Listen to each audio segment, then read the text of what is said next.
wasn't introduced to Haken until early 2014 when I discovered their 2013 release The Mountain.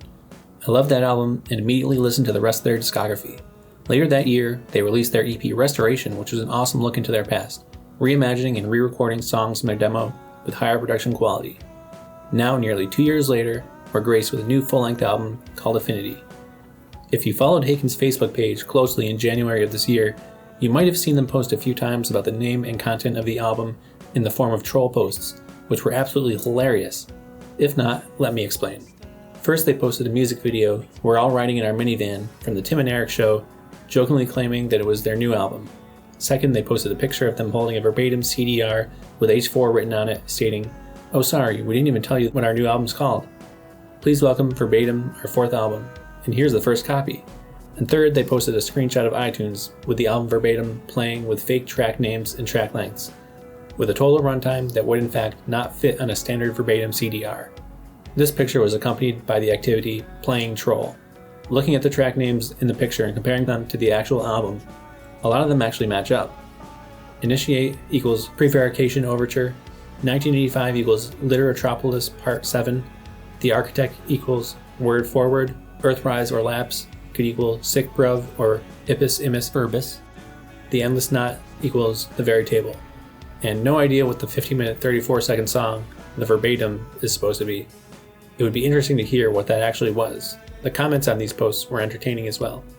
Later on, when their new website launched, verbatim was the password used in the fake Unix console to access the real album announcement and trailer. In the second version, the password automatically entered itself for those who didn't get the joke.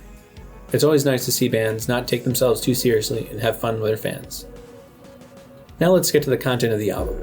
Affinity starts off with the track Affinity.exe, which is a minute and a half of atmospheric sound effects and indecipherable voices. At first the sounds appear to be random, but the beeping at the beginning is actually Morse code, which translates to a repeating Affinity Haken 1985. Also, if you take a look at the spectral frequency waveform of the track and zoom in at the highest resolution, you can see some interesting shapes hidden within the frequency, the most recognizable ones resembling the shape of letter A, for Affinity I'm sure. The track then fades into a keyboard riff that leads into the first song, Initiate.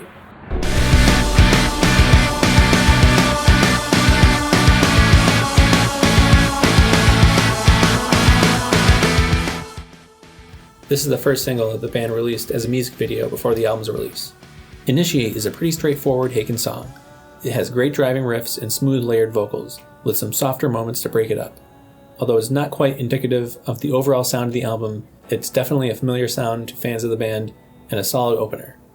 Next we have 1985, which is a bit longer, clocking in at 9:09. This song is a bit more keyboard driven and uses synth sounds inspired by the 80s, as its title suggests. The solos that start around 5:45 really have an 80s feel to them. The band stated that as The Mountain was a 70s inspired album, Affinity is an 80s inspired album. It's definitely an interesting choice, and although the style may not appeal to everyone, it can certainly make it their own. I'm interested to hear what decade they decide to take inspiration from on their next album.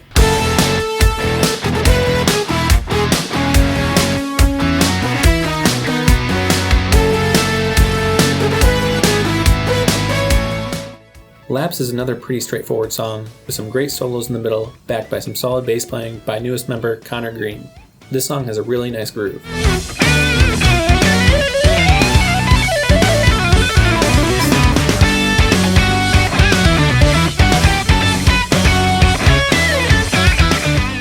Next we have the 15-minute The Architect.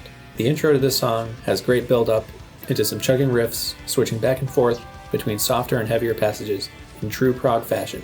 The main chorus repeats a few times before switching to an atmospheric section that builds up into a keyboard and guitar solo followed by guest vocals by Leprous vocalist Einar Solberg in his Norwegian black metal style.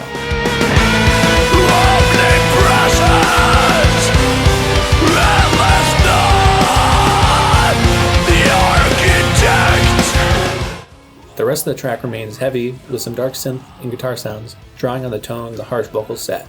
The musicianship is excellent all around on this track. The chorus plays one last time to bring this epic track to a close, ending with the chugging riffs backed by a cinematic choir. Earthrise is a bit of change of pace for the album, with a very soft poppy vibe to it that fully embraces the 80s influence, sounding almost like an 80s pop song. I really enjoyed the vocal melodies and harmonies on this one.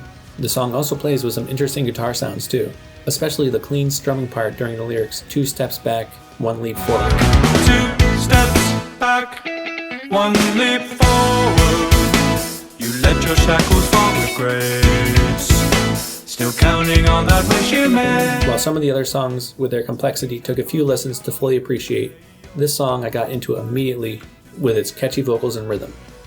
Red Giant is a softer, atmospheric song with the vocals using an echo effect that pairs well with the arrhythmic drumming.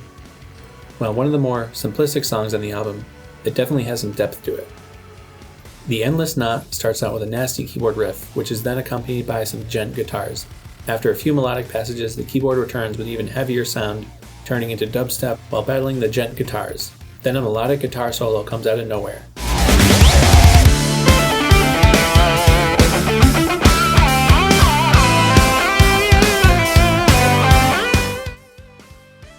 This is an especially cool song with how contrasting its different sections are.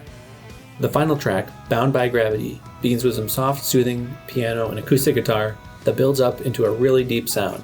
This is a song I can't wait to listen to on vinyl to hear all the intricacies of the backing tracks. It gets really quiet at the 5:15 mark, where the piano and guitar are singled out for a few seconds, before the vocals join back in and then the rest of the backing tracks, building up into a grand finale. While not as heavy as other parts of the album, the fullness of this track gives it a theatrical ending which closes off the album beautifully. After the ending, a minute of Affinity.exe plays again as the Affinity program shuts down. A nice touch, but not completely necessary. Haken take their sound many new places on this album, and overall they succeed in creating another great prog album. While not all the sounds and styles explored on this album will appeal to everyone, namely fans of the band's early work, it's definitely worth checking out. It doesn't quite stand up to the mountain in my opinion, but parts of this album come close, and showcase the creativity of a band not afraid to try something new.